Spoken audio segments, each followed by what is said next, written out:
Bom dia, então, dia 14 de novembro de 2018, a aula de embriologia geral para as turmas 23A e 23B da nutrição. Hoje nós vamos falar sobre gêmeos. Gêmeos é um assunto bem interessante, é uma das coisas que mais chama atenção dentro do campo da embriologia. Então, é uma coisa que as pessoas têm bastante curiosidade para entender.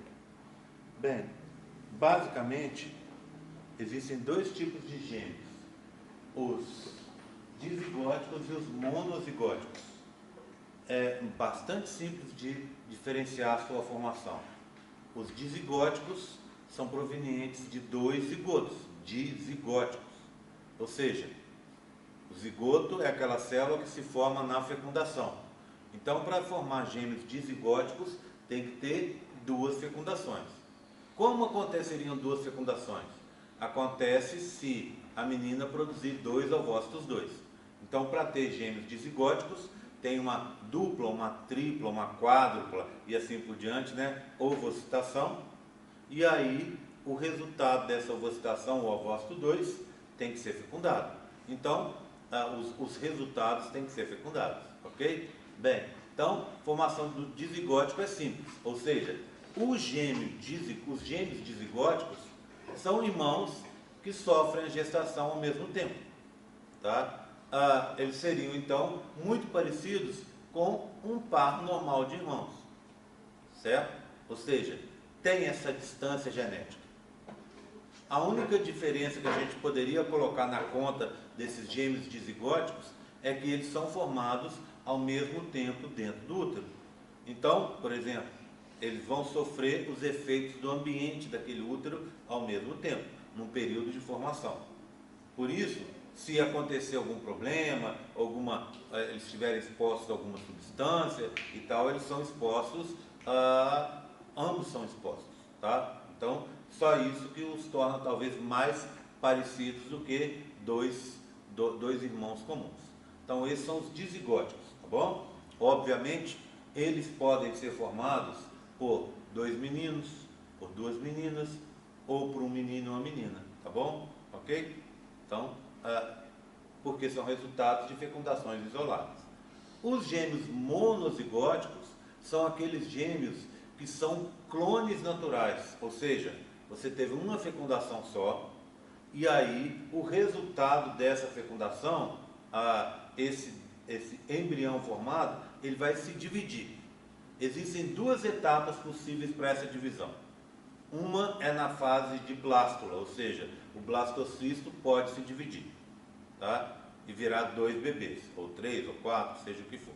E logo depois na fase bilaminar. Então, entre o 7º e o 15º dia de gestação, é possível que isso ocorra. Ou seja, entre as fases de blastocisto e a fase bilaminar, é possível que isso ocorra. Depois disso, não ocorre mais, tá?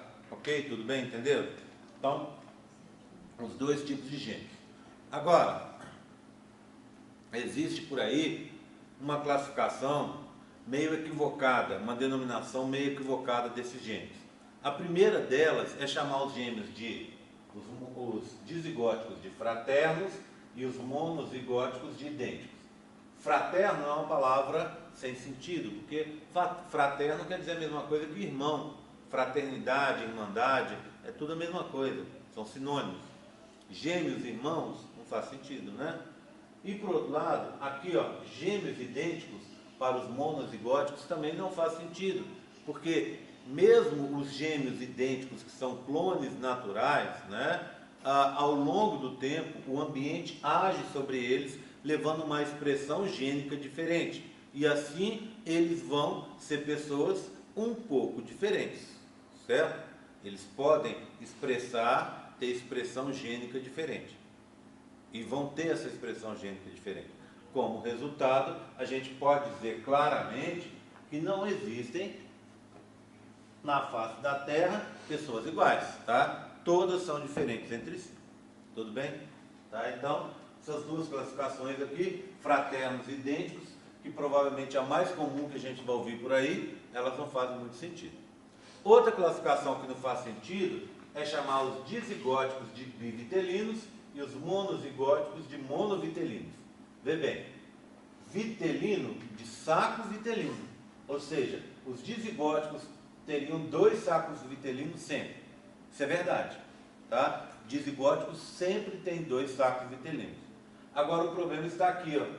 Os monozigóticos às vezes têm 1 saco vitelino, sendo chamado de monovitelinos, mas também você tem monozigóticos bivitelinos, ou seja, com 2 sacos vitelinos.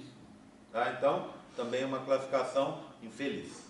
Certo? Tudo bem? Tranquilo? Bem, e como é que a gente herda, como é que acontece a formação desses genes? Qual que é a chance de você, menina, ou da sua esposa, ter gêmeos? Você ser pai de gêmeos? Bem, está bem estabelecido na literatura que a herança dos dizigóticos, tá? Existe um padrão. Que padrão é esse? O padrão é o seguinte: se você, menina, tem casos de gêmeos na família, sua mãe é gêmea, você tem irmãs gêmeas, suas tias são gêmeas, sua avó é gêmea e assim por diante, você tem uma chance 30% maior que a população de ter gêmeos. Tá? Então, uma menina que tem esse caso, ela tem 30% a mais de chance de ter gêmeos dizigóticos. Uma outra menina que não tem esse caso, ela também tem uma chance, mas a chance dela é igual à da população em geral. Tudo bem? Então, existe esse padrão de herdabilidade. Tá? Bem, agora a menina chegou e casou com um cara que é cheio de gêmeos na família dele. Tanto faz. Para ela, tanto faz. Por quê? Porque, ao que parece, essa herança é uma herança exclusiva do sexo feminino, que a menina traz da família dela. Então, a família do marido pouco importa para esse caso de formar gêmeos. Tudo bem? Tranquilo?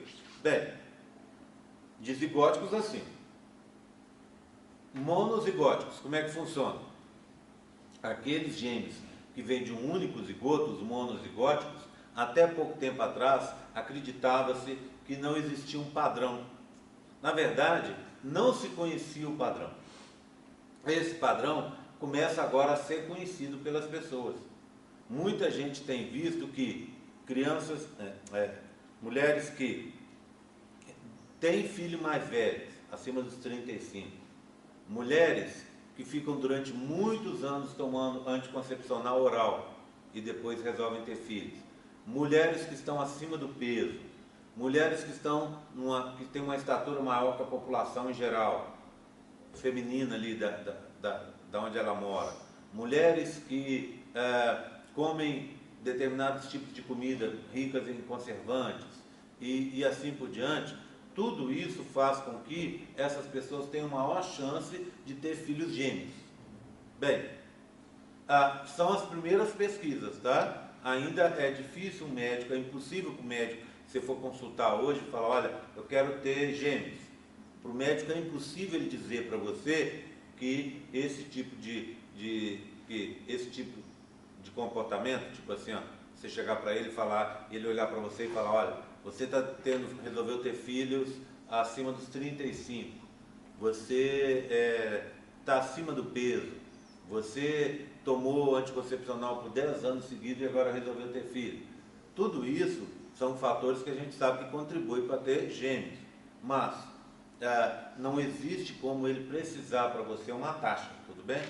Tá? Bem, falando nisso é uma coisa engraçada, né? Porque até uns anos atrás, o anticoncepcional, ele dificultava, depois que você tomava e parava de tomar, eles diziam que você tinha que esperar alguns meses para que você obtivesse sua fertilidade normal. Hoje em dia é totalmente o oposto. Se você parar de tomar o anticoncepcional, a sua fertilidade de imediato, no próximo ciclo, volta ao normal.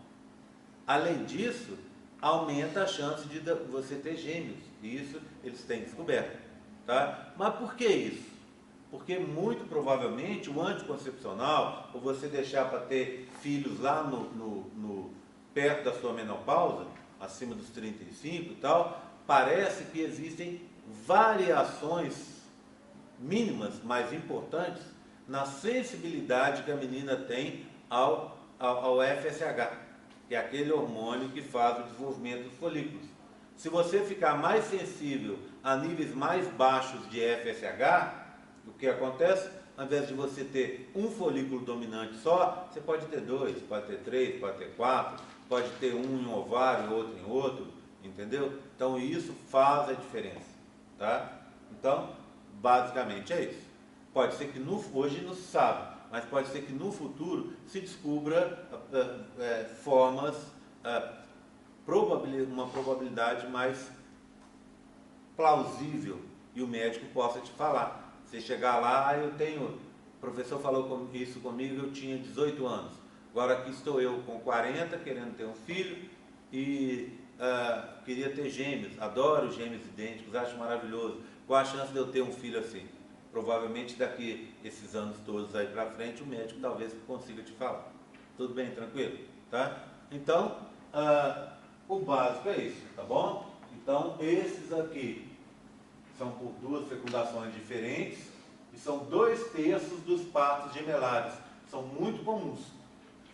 A gente pensa nos gêmeos como um fenômeno raro, mas não é tão raro assim não. Só para vocês terem uma ideia, os gêmeos surgem, depende de população para população, mas vamos dizer em média aí, 1 a cada 2.000 partos. Então assim, numa cidade igual Lavras, que você tem 90 mil habitantes, você teria muitos gêmeos, né? Então não é incomum. O problema é que a maioria dos gêmeos são 2/3, são dizigóticos, ou seja, pode ser que um de vocês ou uma de vocês aí tenha gêmeo, seja gêmeo, tem um irmão gêmeo, uma irmã gêmea, mas se ele chegar aqui ou se ela chegar aqui, eu não vou saber, porque é um gêmeo dizigótico, tá certo? Não tem aquela similaridade igual o gêmeo monozigótico. Bem, sobre os monozigóticos, então eles são mais raros, certo? E quando a gente fala de gêmeos, essas proporções, eles representam 1/3 só, tá? Então são mais difíceis de encontrar.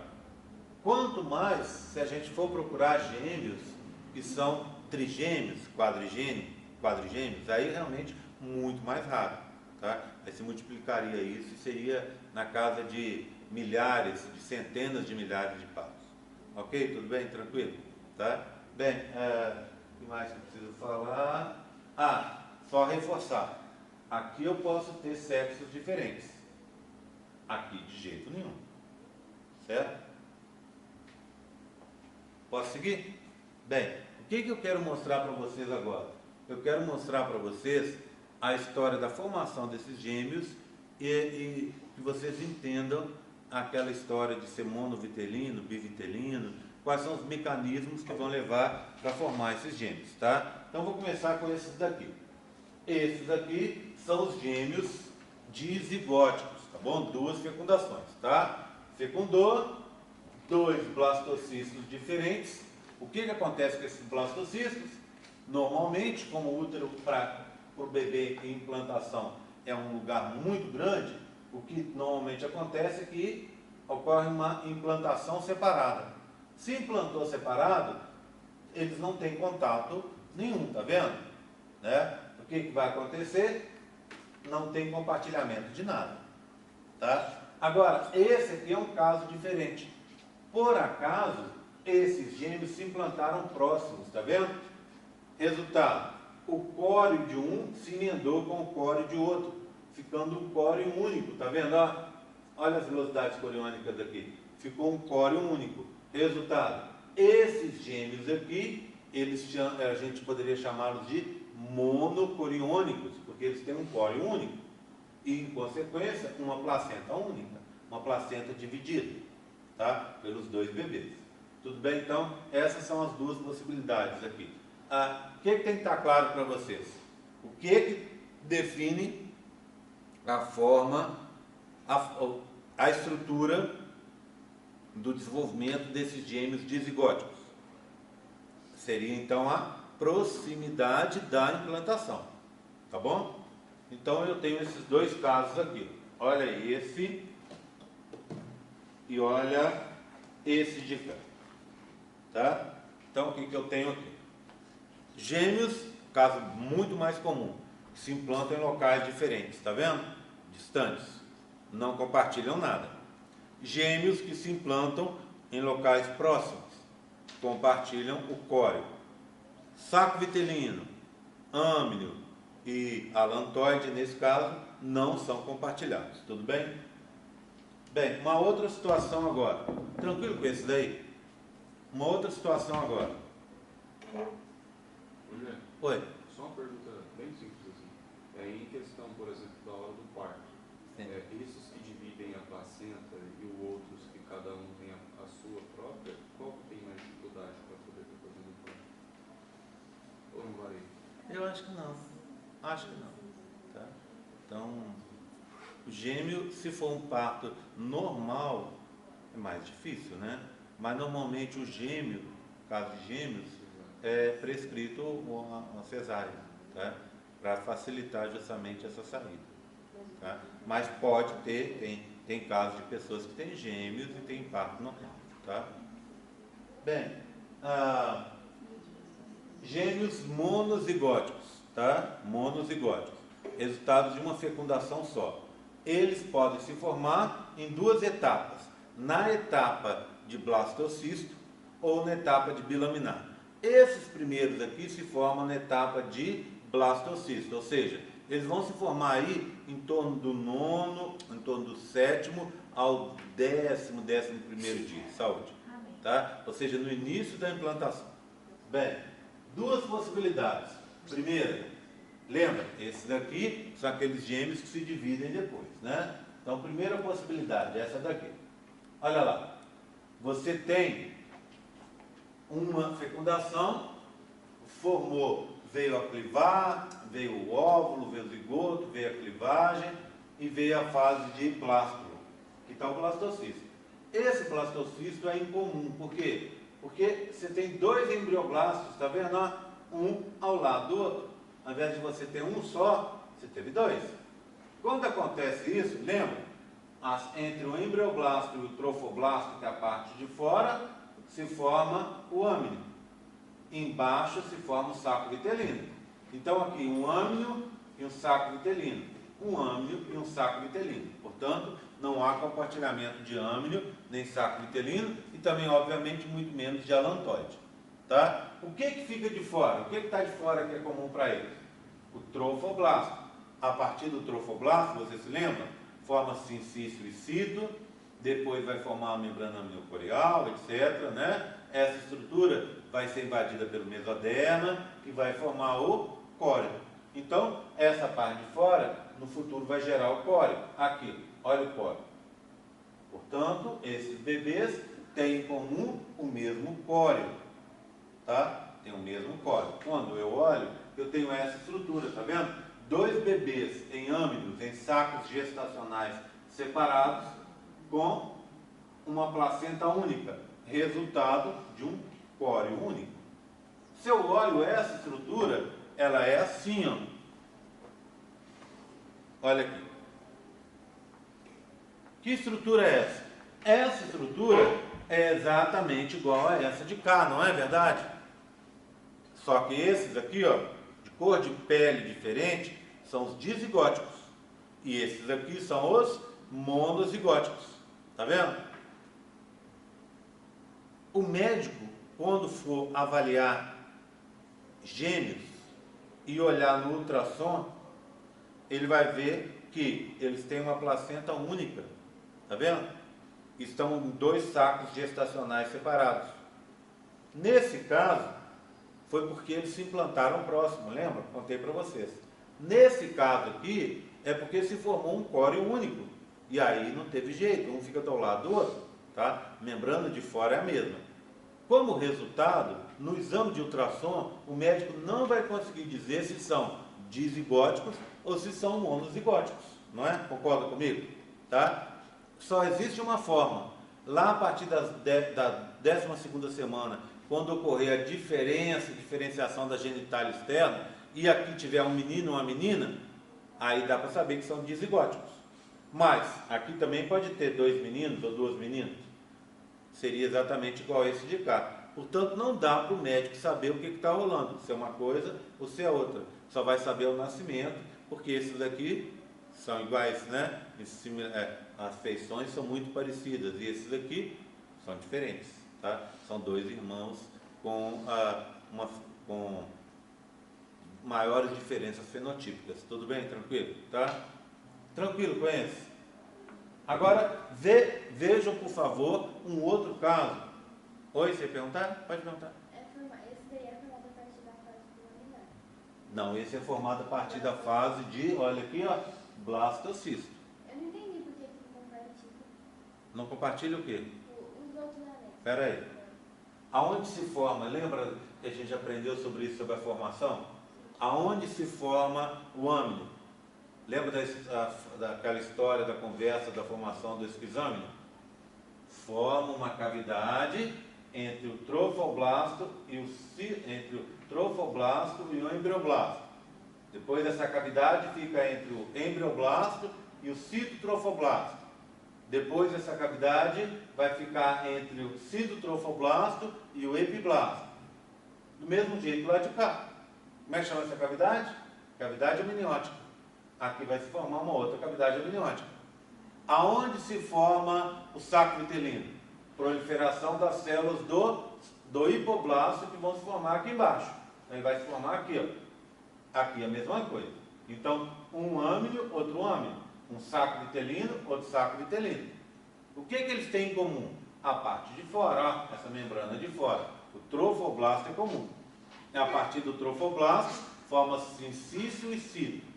Depois ele é invadido pelo mesodermo, formando o que a gente chama de córeo. Então, a parte de fora vai dar origem a um córeo único, ó. A um córeo único. O resto, âmino, vem daqui, né? O outro vem daqui. São separados. Saco vitelino, aqui e aqui. Um vem daqui, outro vem daqui. Também separado. A partir da proliferação das células do endoderma extraembrionário, cobertura do saco vitelino, vai se formar o alantoide. Então, se os sacos vitelinos estão separados aqui e aqui, aqui se forma um alantoide e aqui se forma outro alantoide. O que esses gêmeos têm em comum? Só o fato da membrana externa ser a mesma, ou seja, do córeo ser o mesmo. Então, eles são monocoriônicos, porque tem um córeo único. Entenderam? Tá? Por que aconteceu isso? Devido a essa diferenciação na região do embrioblasto. Tá? Só que essa não é a única. Existe uma outra possibilidade. Entendeu agora? Existe essa outra possibilidade aqui, ó. Vê bem. O que você tem? Agora, 2 embrioblastos, só que não estão um do lado do outro. Está um em cima e um embaixo.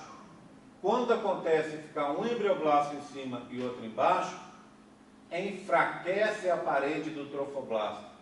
Ela vai se arrebentar. Ela se arrebenta e depois se forma de novo. Então, aqui essa parte de cima arrebentou, depois se fechou, ó. Tá? A parte de baixo arrebentou e depois se fechou. O que é isso? Um embrião separado do outro. Concorda comigo? Tá? Então, essa posição diferente de formação do embrioblasto levou à separação dos embriões.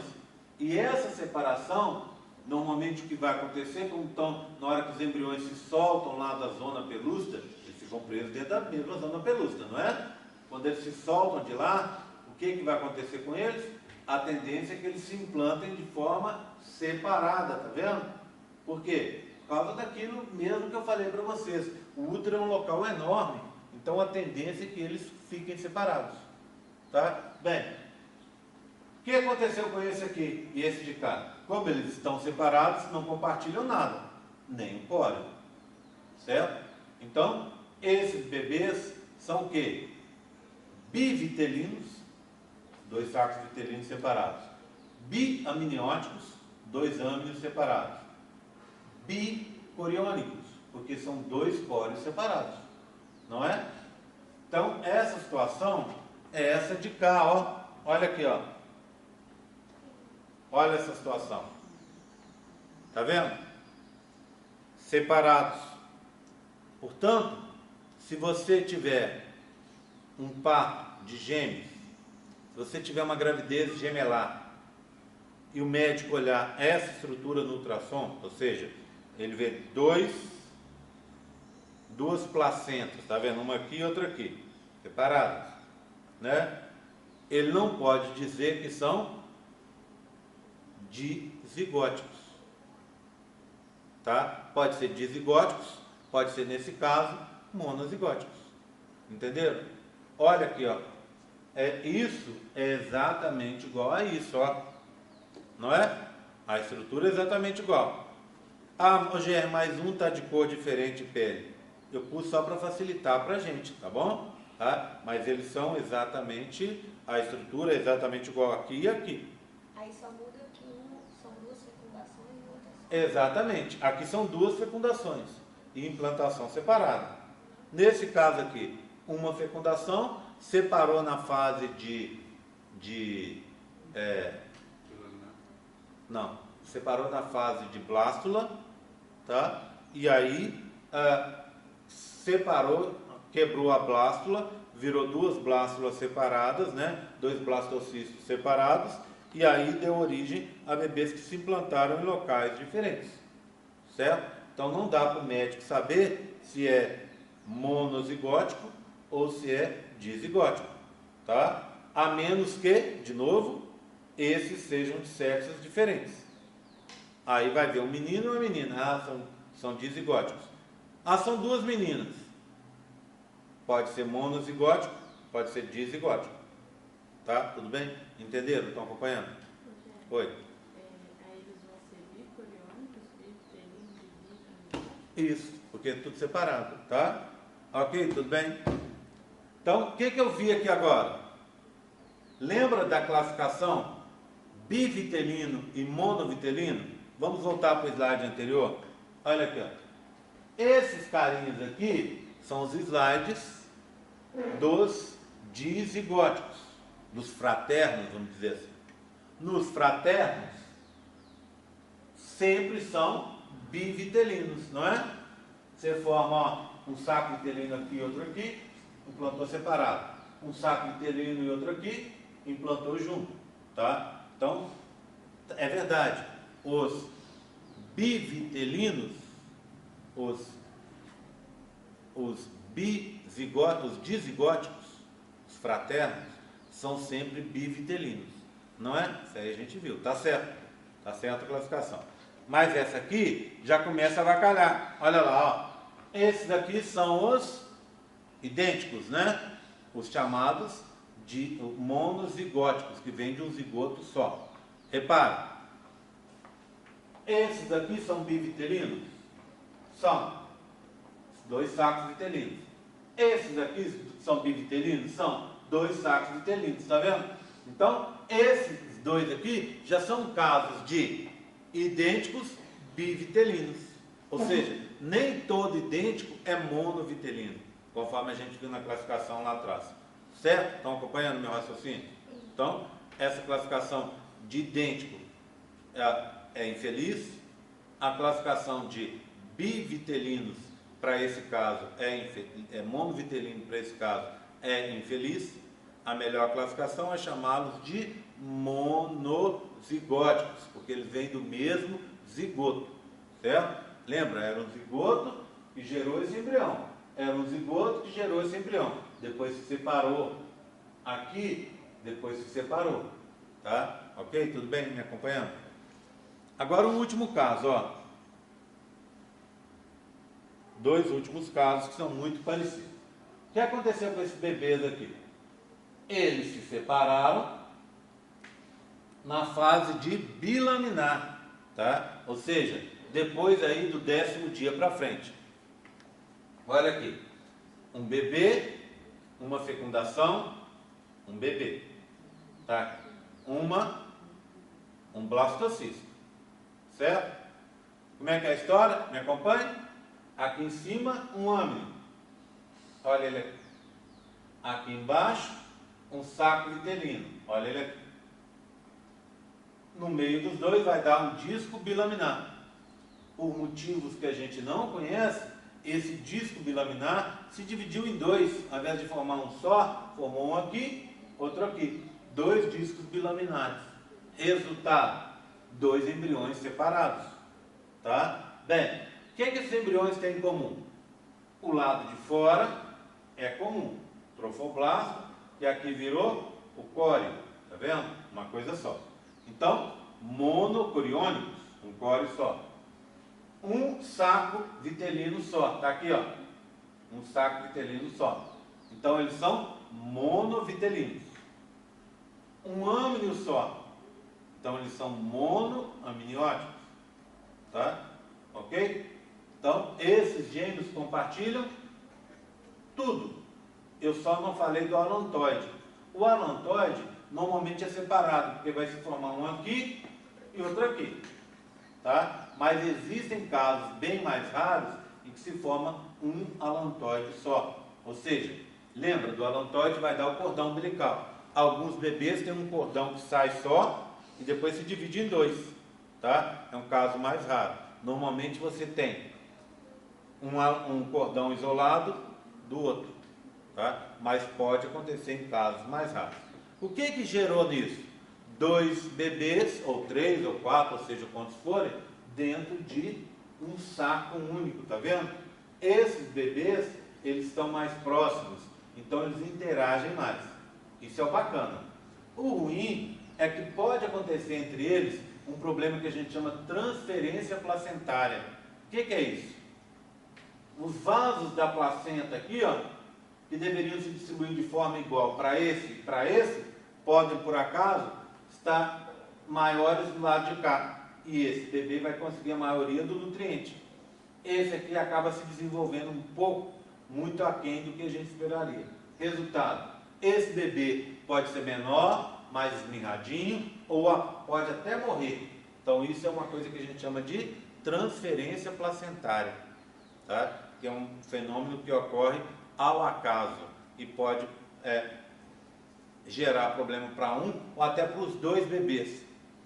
Imagina, esse aqui tudo bem, eu entendi que ele tem problemas, porque ele não conseguiu se alimentar direito.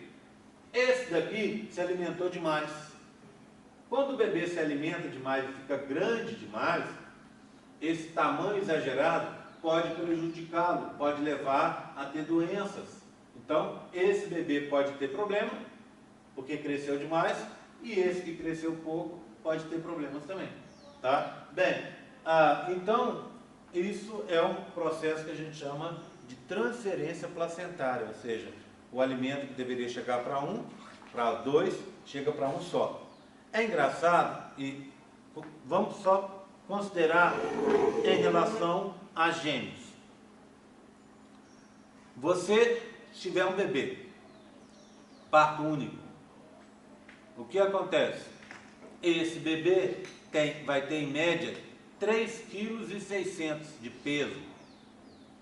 Se você tiver gêmeos, você vai gastar mais energia para formar os gêmeos. Mas você não vai conseguir compensar. O que eu quero dizer com isso? Quero dizer que se você tiver um bebê, é 3,600. Se você tiver 2, cada um vai ter em média 2,300. 2,3 kg. Tá? Ou seja, você vai ter mais peso no interior da sua barriga. Porque 2,300 com 2,300, 4,600. Mas os bebês vão ser menores.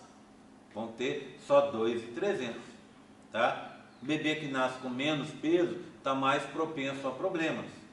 Se você tiver o problema ainda da transferência placentária, um bebê vai ficar muito prejudicado, porque ele vai ser muito pequeno. E aí, nascendo abaixo de 1 quilo, o risco de saúde dele ali ao nascimento é muito grande. Não quero dizer que todo mundo que nasceu com menos de 1 quilo, provavelmente a gente tem algum caso aqui entre vocês, tá? Mas assim, não quero dizer que em todos os casos você tem problema. a pessoa se recupera, etc. Mas às vezes tem que ficar alguns dias na incubadora, ali na estufa e tal, recupere, beleza, tá? Mas achando o risco é muito maior, né? Pessoas que nascem aí, que nem eu vi uma época aí que eu estava lá aqui no Vaz Monteiro, criancinha com 800 gramas. Então você pensa bem, 800 gramas é um ratinho assim, né? Bem pequenininho. Fica ali às vezes 1 mês, 2 meses, 3 meses na incubadora até ganhar um peso, até se desenvolver, etc. Tá? Mas assim, o risco é muito maior. Entenderam? Tudo bem? Tranquilo? Tá? Então esse caso aqui. O último dos casos é muito parecido. Ou seja, olha aqui, ó. Uma fecundação só, um zigoto, então são monozigóticos. Esse zigoto gerou um córeo,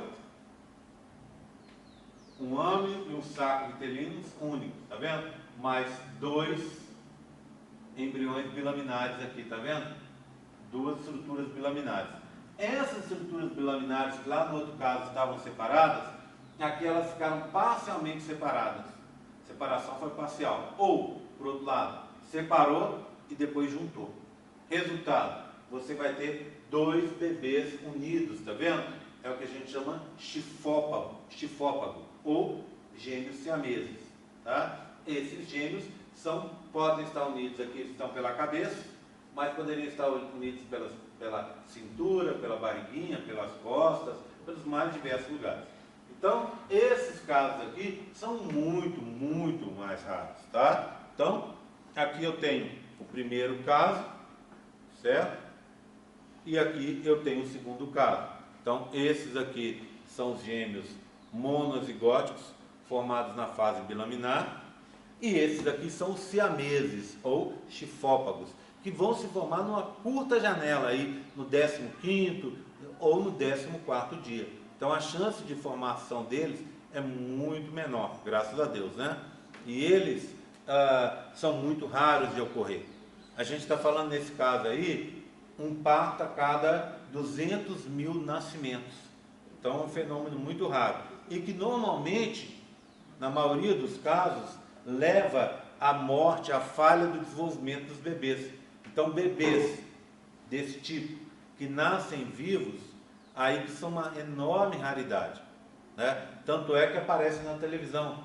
Agora mesmo a gente teve um caso, não sei se vocês viram, apareceu até nos jornais aí, dos bebês lá do Ceará, as bebês, né, foram separadas em Ribeirão Preto. Eles fizeram uma cirurgia muito parecida com a cirurgia num filminho de gêmeos que eu tenho, depois eu vou colocar lá no campus virtual para vocês assistirem. Eles fizeram várias cirurgias com as meninas, que elas estavam unidas pela cabeça, que ia uma exatamente em cima da outra. Aí eles fizeram 5 cirurgias de fevereiro para cá, em Ribeirão Preto. Aí foram fazendo a cirurgia, separando aos poucos. Se você olhar no caso delas, elas tinham uma área do cérebro em comum. Então, se você olhar, no final da cirurgia, você tem um lado, um hemisfério cerebral inteiro, e o outro lado tem um buraco. Elas têm um buraco aqui assim, né? Vai ficar com um buraco, né? Aí agora deu certo a cirurgia e elas estão fazendo a fisioterapia, né? Vão ter que fazer o tempo inteiro, mesmo porque a cirurgia foi feita com 2 anos e meio. Eu estava lendo, acompanho o caso dessas meninas há um bom tempo, e eu estava lendo quando a família levou pela primeira vez as crianças para o médico, contando então, eles são de uma cidade pequena no Ceará, o susto que as pessoas tiveram, os pais tiveram, e contando depois as dificuldades, porque as pessoas querem ver, acham que aquilo é um fenômeno, é um negócio de circo, né? Todo mundo quer ver, e no dia a dia os pais têm muita dificuldade, porque uma criança com 2 anos e meio já anda, já fala, e essas meninas fazem isso. Resultado, quando as meninas tinham que andar, eles estavam contando lá na reportagem, que eles pegavam uma, botavam de cabeça para baixo para a outra andar, e depois, quando a outra queria andar, fazia do mesmo jeito. Você imagina que situação difícil, porque não é do lado, não é que é cabeça a cabeça, uma em cima da outra. Então é uma situação desesperadora, né? E seria assim, se não fizesse a operação, elas, infelizmente, elas teriam que passar a vida inteira numa cama, porque não teria como fazer diferente, né? Graças a Deus que a gente tem hoje a possibilidade de fazer esse tipo de cirurgia.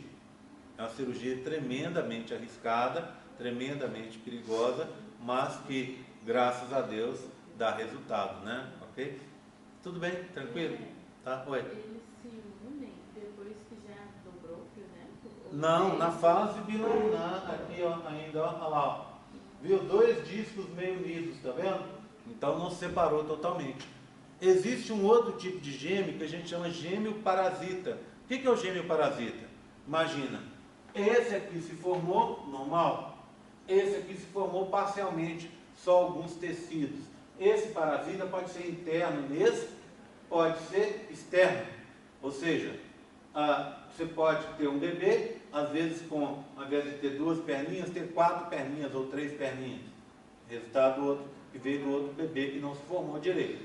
Um bebê que tenha, às vezes, ao invés de 2 bracinhos, ter mais membros, tá? Então, esse é o gêmeo parasita. Por quê? Porque ele não é uma pessoa de verdade. São só tecidos, órgãos, membros de uma pessoa que estão presos no outro. Então, ele fica ali parasitando o corpo da outra pessoa. Tá bom? Esse caso também extremamente raro. Oi? Aí esse último caso dos gêmeos parasitas ocorre pela transferência placentária? Não, transferência placentária é outra coisa. Deixa eu mostrar uma foto. Não, transferência placentária normalmente vai fazer com que a alimentação chegue para um e não chegue para o outro. Deixa eu te mostrar um caso de transferência placentária. Eu achei que tivesse aqui na última aula, eu falei até para os alunos que ia mostrar e não estava. Deixa eu achar aqui a outra apresentação que eu mostro para vocês. Quer ver? Deixa eu só subir aqui, PowerPoint. Acho que aqui na parte de gêmeos eu tenho uma foto. Deixa eu ver se está aqui. Tá vendo? É o mesmo negócio. Não, esse não. Então não é esse. Vamos ver se está no de cima, hein? Se não tiver, eu tenho uma foto. Deveria ter essa foto. Tem que colocar essa foto aqui, ó. Que depois eu esqueço. Parece que é a mesma coisa. É a mesma coisa. Deixa eu ver se eu acho aqui. Só um minuto, gente. Deixa eu mostrar para vocês.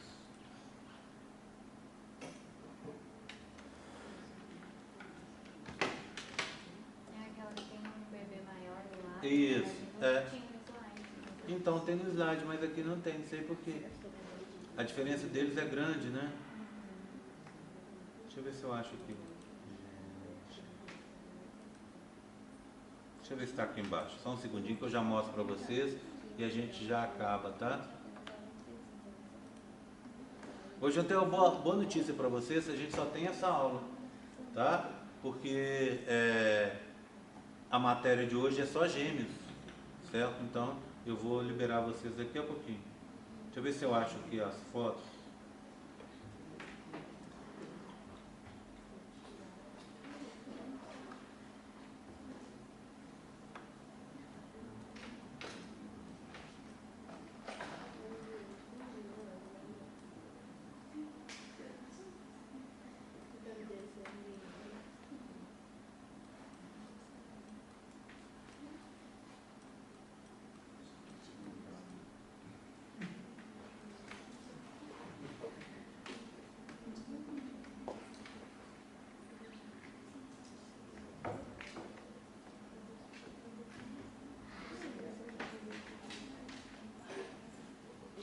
Oi. Tá bom. Boa aula. Kátia, então a gente não tem outra aula, tá? Beleza não, você tem que falar que pena. Eu vou assistir o finalzinho da aula depois, se você Tá, eu tô procurando aqui, não sei se eu vou achar.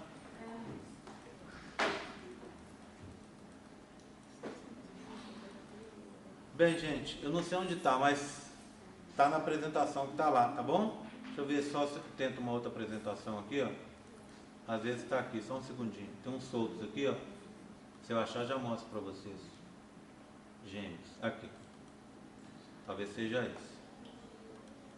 Aqui nada, tudo igual. Tá? Bem, tá lá no campus virtual a foto dos gêmeos na transferência placentária. Assim que eu achar, eu mostro para vocês, tá? Tem um bebê muito grande e um pequenininho. O pequenininho parece até um bebê bem prematuro. Na realidade, eles têm a mesma idade. Mas Nasceu junto. O que acontece? Um parecido com esses que vocês estão vendo. E o outro ficou esmirradinho, muito pequenininho, por causa da história da transferência placentária. E realmente, deixa eu ver se está aqui, só dar uma passadinha. Revelação, gametogênese, embrião.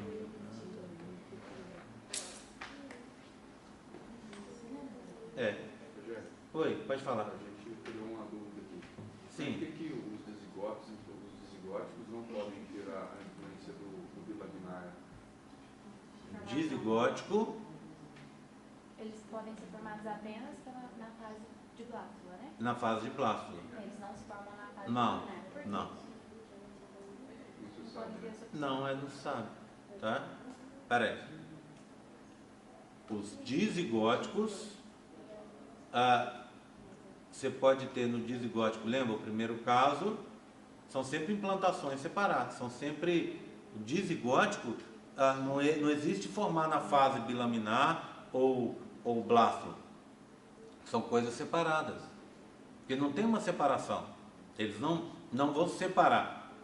O monozigótico se separa na fase de blástula ou na fase de bilaminar. O monozigótico, o monozigótico se forma na fase de blástula ou de bilaminar. O dizigótico não tem isso, ele já vem separado. O que acontece com o dizigótico? Ele pode se implantar próximo, e aí tem uma placenta única. Tá? E aí acontece, pode nesse caso, como é placenta única, ter transferência placentária também. Os monozigóticos, eles se formam ou eles se dividem na fase? Sempre se dividem. Se dividem, tá? Deixa eu ver só se eu acho aqui, gente.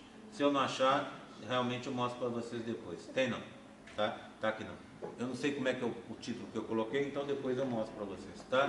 Eu sei que tem várias apresentações aqui, eu sempre mostro, mas eu não sei o que aconteceu dessa vez. Tá? Vou fazer a chamada para a gente poder ir embora.